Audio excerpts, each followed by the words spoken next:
A growing scandal involving Prince Harry and his last remaining genuine charity project, the Invictus Games. But is it really a charity project at all? Boeing has officially stepped away from its sponsorship deal with the Invictus Games, and the news is expected to break later today through Paula Froelich on News Nation. Boeing had been the biggest corporate sponsor tied to the 2025 Vancouver Whistler Games and also appeared as a co-presenting partner alongside ACO. Now that agreement has ended, and the company has reportedly decided not to continue moving forward with another renewal, this development carries serious weight because it removes one of the biggest financial pillars connected to the Games right as preparations continue for Birmingham 2027. Birmingham has already lined up 11 unnamed sponsors, with reports estimating close to £4 million in combined support so far. Back in Vancouver, Boeing held the lead sponsor position while more than 40 corporate partners supported the event overall. But critics watching this situation say the latest shift does not look gradual at all.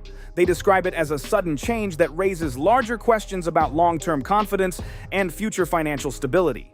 The topic has become a major talking point across online broadcasts and commentary platforms this week, especially during discussions involving Dan Wootton and Paula Froelich. This is the very reason why everyone who originally worked on and set up Invictus no longer works there. It's looking more and more like a scandal hiding in plain sight that the mainstream media don't want to go near. Froelich has also expanded on the subject through her Substack reporting and News Nation coverage, where she focused heavily on financial structures tied to the organization. Froelich, a former New York Post columnist with decades of investigative journalism experience, has reportedly reviewed charity filings, corporate records linked to the Vancouver Whistler Games, and licensing arrangements connected to the wider organization. According to her reporting, the financial structure behind the Games is now facing intense public scrutiny and growing debate online. Independent commentators have also started raising concerns and calling for stronger responses from both sponsors and the public. This financial setup right as the next edition of the Games is getting ready for launch in Birmingham in 2027. One royal commentary channel known as Megs criticized several corporate connections linked to the Games and questioned whether public image campaigns have started overshadowing the original focus on veterans and recovery programs. Another online voice, Tash, claimed that many of the people involved in building the early structure of Invictus are no longer connected to the organization today. Commentators following the situation argue these departures may point to deeper disagreements over leadership direction and how the foundation currently operates. Since Prince Harry and Meghan stepped back from royal duties in 2020, critics online have increasingly debated how the organization has evolved behind the scenes. Froelich's recent analysis added detailed financial numbers to concerns that had already been circulating across commentary channels and social media discussions for quite some time. The 2025 Vancouver Whistler Games brought together 543 wounded veterans from 23 different countries. Reports state the total operating budget reached $63.2 million Canadian dollars, placing the estimated cost per competitor at more than $118,000 per participant. That number is now becoming one of the most discussed parts of the entire debate. His past notes to a Daily Mail reporter were made public, and he was mocking and saying how much he hated going out and pressing the flesh. They were not invited, and Meghan was upset because while she's never been invited, and her people kept saying, she doesn't go, that's not her thing. And I'm like, that's a load of horse twaddle, because she is always said she wants to be in fashion and that fashion is her jam. For comparison, the United States Warrior Games reportedly operate on a budget closer to $2 million annually. A similar event in Germany is said to run on around $200,000 while supporting roughly half the number of participants.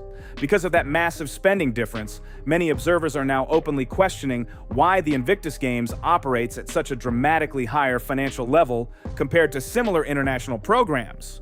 Around 30 million Canadian dollars in taxpayer funding reportedly covered close to half of the Vancouver Games budget.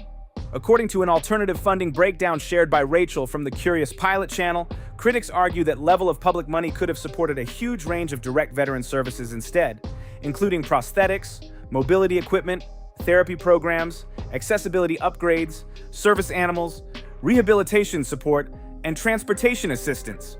One of the biggest issues now being discussed is the licensing structure connected to the games and how money moves through the system. Critics claim this setup makes it harder for the public to clearly follow where funding ultimately ends up once it passes through multiple organizations and internal channels. Reports say the Vancouver Whistler Games Corporation received both public funding and major corporate sponsorship support before transferring money through a licensing arrangement. That corporation then reportedly paid licensing fees to the Invictus Games Foundation, the UK charity that controls the brand and overall structure of the games. However, the exact value of that licensing payment has reportedly been hidden from public-facing documents. Commentators questioning the structure say there has been no detailed explanation provided for why that information was removed from view. Because of that, critics argue there is now a major transparency gap surrounding how much funding directly reaches veteran-related programs compared to administrative and operational spending. Froelich has also reviewed the Foundation's 2024 Charity Commission filings and brought several financial figures into wider public discussion. According to those reports, direct grants to veteran organizations reportedly dropped by 63%, falling from £534,000 to around £200,000 within a single year. Vancouver Whistler Games corporate tax records and the licensing structure connecting the organizations. At the same time, Foundation income was said to increase by 41%, while a new senior executive role with a six-figure salary was introduced. Reports also show cash reserves climbing to roughly £2.3 million. The highest-paid staff member reportedly earned between £120,000 and £130,000 annually, placing that position toward the higher end of UK charity salary ranges. Legal expenses also rose sharply, jumping from £45,000 to £155,000. Without detailed explanation in the filings, deferred income reportedly increased as well, rising from £431,000 to nearly £1.8 million. This is the very reason why everyone who originally worked on and set up Invictus no longer works there. Since leaving the royal fold, the foundation has become a cash cow for Harry and Meghan, and no doubt some others who are involved. It's all bubbling to the surface. Another point drawing online attention involves an American business entity called Dunes LLC, which reportedly received nearly £30,000 in 2023 before no payments appeared in 2024 filings. Commentators also pointed to differences between company registration numbers shown across sections of the same document, saying that type of inconsistency would normally attract additional accounting review and public questions. The foundation continues to state that 92% of spending supports charitable activity. Technically, critics acknowledge that figure may align with current UK charity reporting standards. However, much of the debate now centers on how charitable activity is being categorized inside those reports. According to analysts following the story, that category includes large-scale event operations tied directly to running the games themselves. I think it's people get freaked out by tax returns. And I also think sometimes people are a little bit lazy. They hear things, they say, oh, Invictus Games, 4 Wounded Warriors, which sounds like the Wounded Warrior Games. And people think, oh, this must be great. And a lot of people are unclear how to read a tax return or to check stats. And so I think it was just very easy to say, oh, the Invictus Games, it's great. It does all this. Costs connected to hotels, travel, production, broadcasting, ceremonies, staffing, and venue operations can reportedly fall under the same umbrella alongside veteran-related programs. Critics argue this creates confusion because direct grants and operational spending become grouped together under one broader label. Event for wounded American service members runs on about $2 million per year. The German equivalent operates on roughly $200,000 and includes about half the number of participants. Compared to that, the Invictus Games runs. Because of that structure, some observers believe the public may assume a larger percentage is reaching direct veteran assistance than what the filings actually show in detail. Commentators have increasingly described the organization as operating more like a major international event brand, combined with a charitable foundation rather than a traditional direct service charity model. Harry has to go to Birmingham this summer. He has to drum up some sort of business because at this point, A, it's just embarrassing. And B, yes, government funds are supposed to cover about half, but the other half are supposed to come from private companies and private individuals. And nobody's dropping a dime anymore because they are also saying how come this costs so much money? And also, the other thing is you have to understand other people aren't showing up. People are not coming to watch these games. They are volunteers who outnumber not only competitors, but everyone else by like 5 to 1. Author Tom Bauer also presented similar concerns in his book Betrayal, where he discussed claims involving luxury travel arrangements, premium accommodations, and high-cost operational spending linked to public-facing appearances surrounding the organization. One of the biggest claims raised in Tom Bauer's reporting is the idea that a charity structure may have gradually shifted into something operating more like a high-level support and logistics network. I am not diminishing PTSD at all. But again, those funds could have really gone for PTSD help. Yes. They could have gone for a lot of other things. Because PTSD doesn't impact how you physically compete. That is the critical difference here. Right. Exactly. And it's putting people on different scales, and also it's not supporting the Nigerian wounded. So it was really interesting, if you will. And by interesting, I mean gag-inducing. Critics following the story say the overall setup now appears far more focused on management, branding, and operations than the original public mission many people associated with the games. Separate analysis referenced by Dan Wooten also pointed to Invictus as one of the last large-scale organizations still strongly connected to the Sussex brand. According to that commentary, several other related projects have either slowed down significantly, faced public controversy, or struggled operationally in recent years. Africa Parks has recently faced public scrutiny tied to ongoing investigations involving ranger conduct in the Congo. Sentabale has also become connected to legal disputes involving Dr. Sophie Chandauka. At the same time, Archewell has seen reduced activity compared to its earlier public rollout. To £2.3 million. The top paid staff member earned between £120,000 and £130,000 per year, placing it at the higher end of UK charity pay scales. Because of that, critics now argue Invictus remains the most visible and active major platform still operating at an international level. Froelich's reporting has added even more attention to these discussions, with online commentators claiming some of the same financial and operational concerns appearing elsewhere are now being linked to Invictus as well. The debate has become especially intense across social media and commentary channels following the release of newer financial reviews and public filings. One example repeatedly discussed comes from a wheelchair basketball moment described in Bauer's book, Betrayal. During a match involving the United States and Nigeria teams in Vancouver, reports claimed some American players did not require wheelchairs outside the game itself, while members of the Nigerian team reportedly did rely on them regularly. After the match, observers said several players stood up and walked away once the game ended, which sparked wider online debate about classification standards and public perception. That moment triggered larger questions about how the games currently define participation and competition categories. Invictus was originally introduced as an event centered around wounded and injured service members competing in adaptive sports environments. Over time, however, the categories connected to eligibility appear to have broadened considerably. Commentators say the games now include a wider mix of participants dealing with both physical injuries and psychological trauma, including PTSD and other mental health challenges.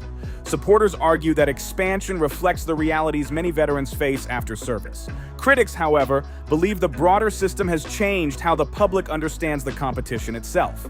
Unlike the Paralympics, which uses highly structured classification systems designed around measurable physical conditions and limitations, Invictus reportedly applies more flexible standards across different events. Well, it's the Dr. Sophie Chandauka thing, isn't it? Which is that basically, if you admit the truth to Prince Harry, which is that you are now a hindrance to us raising funds, your connection actually makes it more difficult for us to go ahead and turn this into a success. All of a sudden, he explodes. And of course he explodes. But the problem is, Paula, he is going to cling onto this for dear life. Critics argue this can create situations where audiences are unsure exactly what level of adaptation or disability each competition category is meant to represent. One major criticism raised by Wooten is that the public messaging has not clearly explained how much the structure and eligibility model may have evolved over time. He argues the phrase wounded service member still carries a very specific public image, while the actual participation system may now cover a much broader range of experiences and conditions. Additional commentary has also focused on Harry's own public discussions surrounding mental health struggles, burnout, and emotional pressure connected to past experiences. Critics question why similar themes discussed publicly are not more openly addressed inside the competitive framework of the games themselves. The broader argument being debated online is not about whether mental health struggles are real, but whether competitions involving physical limitations and psychological recovery should operate under the same athletic structure without clearer distinctions for audiences and participants alike. Well, you also know how he feels about it because during the court case with the Daily Mail, his past notes to a Daily Mail reporter were made public, and he was mocking and saying how much he hated going out and pressing the flesh, when frankly, buddy, that's what you're there for. He seems to think I'm doing the job I was born to do, but I don't know if he understands that job. Froelic's ongoing reporting now suggests that Invictus is also showing financial and operational issues similar to the wider Sussex-linked charitable ecosystem. The wheelchair basketball Froelic's separate reporting also focused heavily on what the atmosphere reportedly looked like during the Vancouver Games themselves. According to commentary surrounding the event, overall attendance appeared far lower than many people expected for such a large international production. Some reports even claimed volunteers outnumbered competitors by several times, while paying spectators were reportedly limited across multiple venues. Observers noted that the largest crowd reactions mainly happened during short appearances from Harry and Meghan at selected locations. Those appearances often lasted only a few minutes, but generated the strongest photo opportunities and media coverage tied to the games. Critics argue that outside those carefully timed appearances, audience turnout looked noticeably thinner. Because of that, some commentators now claim the event appears to function less like a traditional sporting competition and more like a large-scale media production built around public visibility and brand attention. In this interpretation, the sporting events themselves become part of the backdrop, while the main public focus shifts toward high-profile appearances, press coverage, and viral image moments. Critics online argue the veterans competing in the games risk becoming secondary to the larger media narrative surrounding the event and the public figures connected to it. That criticism has expanded into a wider debate over whether the Invictus Games now operate partly as a major public relations platform tied closely to the Sussex brand, while continuing to receive large amounts of taxpayer and sponsor support. Looking toward Birmingham 2027, the financial situation is already creating serious discussion online. The UK government has reportedly pledged up to £26 million in public funding for the Games, despite Birmingham facing major financial difficulties in recent years and only recently emerging from bankruptcy-related restructuring in 2026. The city is also still dealing with several ongoing service challenges, including highly publicized waste collection issues and broader infrastructure concerns. Because of that, some critics argue directing millions in taxpayer support toward an international sporting event will continue attracting political pressure and public scrutiny moving forward. The original financial model reportedly expected public funding to cover roughly half the event budget, while corporate sponsors and private donations would make up the rest. However, Birmingham has reportedly secured only 11 sponsors so far, with estimates placing their combined support at around £4 million total. That leaves a major financial gap still hanging over the project. Boeing has already stepped away from its sponsorship role, while other companies connected to the Games have faced growing criticism and boycott campaigns from independent commentary channels online. Well, you also know how he feels about it because during the court case with the Daily Mail, his past notes to a Daily Mail reporter were made public, and he was mocking and saying how much he hated going out and pressing the flesh, when frankly, buddy, that's what you're there for. He seems to think I'm doing the job I was born to do, but I don't know if he understands that job. Critics now argue the sponsorship pipeline appears far weaker than organizers may have originally expected. The staffing situation has also raised additional concerns behind the scenes. According to Froelic's reporting through News Nation, some senior marketing professionals approached about leadership roles connected to Birmingham 2027 reportedly declined involvement after learning more about the public controversy surrounding the Sussex brand. One reported example claimed a candidate felt attaching her professional reputation to the project could create long-term career risks. since high-level marketing executives are often responsible for attracting sponsors and managing public partnerships. Critics argue these reported refusals could create operational problems as preparations continue toward the next games. Discussion around fundraising has also resurfaced, following details connected to Harry's legal battle involving the Daily Mail. Reports from that case included references to frustrations surrounding direct networking and donor engagement work, sometimes described informally as pressing the flesh, which is often considered a major part of charity fundraising culture. Well, you also know how he feels about it because during the court case with the Daily Mail, his past notes to a Daily Mail reporter were made public, and he was mocking and saying how much he hated going out and pressing the flesh, when frankly, buddy, that's what you're there for. He seems to think I'm doing the job I was born to do, but I don't know if he understands that job. Critics argue this issue matters because public-facing charity leadership is not only symbolic. A central part of the role involves building relationships, attracting financial support, and maintaining sponsor confidence in order to keep funding flowing toward programs and long-term operations. Critics say Harry's reported discomfort with fundraising creates a major contradiction at the center of the entire situation. If one of the biggest responsibilities connected to charity leadership is building donor relationships and attracting financial support, then commentators argue it naturally raises questions about whether the role is the right fit long-term. That debate has become even louder because Harry has publicly described this kind of work as something he was born to do, including statements connected to appearances like the Kiev Security Forum. But according to critics following the story, the operational side of fundraising appears to be the area where he has shown the least public enthusiasm over time. They were not invited, and Meghan was upset because while she's never been invited and her people kept saying she doesn't go, that's not her thing, and I'm like, that's a load of horse twaddle, because she is always said she wants to be in fashion and that fashion is her jam, as opposed to the runny spread that is her jam. But she has always said this is her main thing. And to not be invited is a huge snub. And she thought that this year she could be, because Venus Williams was on the host board. She was hosting, as well as Beyonce. The gap between public messaging and reported private frustrations is now being highlighted heavily by Paula Froelich and several other commentary voices online. Dan Wooten has also focused on the issue while discussing Birmingham's growing financial pressure and sponsorship concerns. Commentators point out that Invictus now appears to be Harry's primary long-term public project after several other professional ventures either slowed down, changed direction, or ended altogether. His better-up role as Chief Impact Officer reportedly faded without a major replacement announcement. The Spotify partnership ended after one podcast series, while the Netflix arrangement has reportedly become far more limited compared to its earlier rollout. Reports surrounding public speaking income have also changed dramatically over time. Early projections once suggested appearance fees reaching close to $1 million, but more recent commentary claims those numbers may now be significantly lower. Because of that, critics argue Invictus has effectively become his main full-time public focus and professional platform. Against that backdrop, online commentators are now comparing the level of private sponsorship secured through the Games against the much larger amount of taxpayer support tied to Birmingham 2027.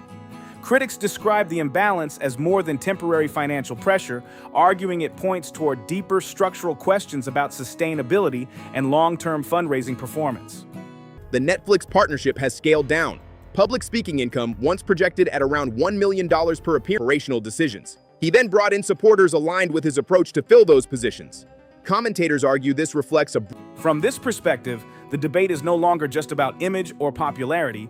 Critics say it now centers on whether the organization is generating enough independent support relative to the scale of institutional backing and public funding connected to the Games. Inside the organization itself, reports surrounding staffing and internal leadership dynamics have added even more speculation.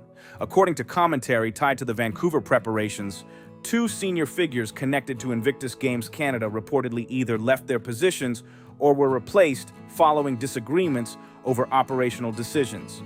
Reports claim those departures were later followed by the arrival of individuals seen as more aligned with Harry's preferred approach and management style. Critics argue this reflects a broader pattern that has allegedly appeared across several Sussex-connected projects, where disagreement inside leadership structures is followed by turnover and restructuring. Commentators following the story believe this type of instability often stays hidden publicly until financial reports, staffing shifts, or internal leaks begin surfacing over time. Froelich's reporting also suggested some individuals connected to the organization may currently be waiting until after Birmingham 2027 before speaking more openly about internal concerns and operational challenges. At the same time, wider social conversations surrounding Harry and Meghan's public standing continue attracting attention online. Earlier reporting from Froelich suggested Meghan was not invited to the 2026 Met Gala, which later became part of broader celebrity coverage from outlets including Town and Country and Harper's Bazaar. Those publications reportedly focused more on alternative social plans and scheduling explanations instead of directly discussing the invitation situation itself. According to Froelich's reporting and additional sourcing later referenced by Wooten, critics claim neither Meghan nor Harry ultimately received invitations to the event. I love how they were like, oh, she never goes. Well, she's never gone because she's never been invited, first of all. Second of all, she really thought she was going to be this year. And of course, with her thing with one-off, shilling trauma closet, she would absolutely love to shill the Met Gala look, right? Met Gala look for less, Met Gala look in general, whatnot. But it wasn't going to happen. And given Princess Diana went to the Met Gala. Oh, do you know what I mean? 100%. It's like that would very much have suited a narrative. Yeah. We all know all Anna wants is Catherine. Reports circulating online claimed Meghan had expected a Met Gala invitation this year because Venus Williams was connected to the event's host committee alongside Beyoncé. But according to Paula Froelich's reporting, that connection reportedly did not lead to an invitation in the end. Froelich also suggested that several celebrity relationships, once seen as closely tied to the Sussex circle, may no longer be as strong as they appeared publicly in earlier years. Commentators have especially focused on Serena Williams' social appearances in New York alongside Emma Thynne, the Marchioness of Bath, and former Vogue editor Edward Enninful. Online observers interpreted those public moments as signs of shifting alliances and changing dynamics inside elite celebrity and social circles. Anna Wintour has also become part of the wider conversation because of her long-standing connections to major royal and cultural institutions. Commentary surrounding the Met Gala discussion suggested she would likely avoid inviting anyone viewed as politically or socially controversial within those circles. At the same time, attention has turned toward Prince George's future schooling plans, which sparked another major wave of discussion across royal coverage this week. According to reports from The Sun, William and Catherine recently visited Oundle School in Northamptonshire, a move many observers did not expect because Eton had long been considered the most likely choice.